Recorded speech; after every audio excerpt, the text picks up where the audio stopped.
আজ পবিত্র শ্রাবণ মাসের প্রথম সোমবার, তাই জন্য আমি সকাল সকাল স্নান সেরে নিয়েছিলাম। আর তোমরা দেখতেই পেলে আমার মুখে কত বড় একটা ব্রণ হয়েছে।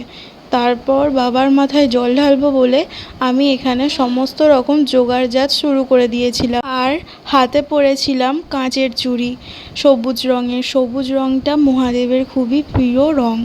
আমার এখানে জোগাড় হয়ে গেছে। তোমরা দেখে বলো কেমন লাগছে। আর কে কে তোমরা এই শ্রাবণ মাসের প্রথম সোমবার করেছো তারা অবশ্যই কমেন্ট বক্সে হর হর মহাদেব লিখে দিও। আমাদের বাড়িতে বানেশ্বর শিব আছে, তো তার মাথাতেই আমি জল ঢেলে নিলাম আগে। তারপর আর একটা শিব আছে, তার মাথাতে জল ঢেলে চন্দন মাখিয়ে বেলপাতা দিয়ে দিলাম। আমাদের বাড়ির শিব খুবই জাগ্রত। তো তোমরা বলো কেমন লাগছে। আর যদি আমার ভিডিওটা ভালো লেগে থাকে তাহলে অবশ্যই লাইক, কমেন্ট, শেয়ার, সাবস্ক্রাইব করে দিও।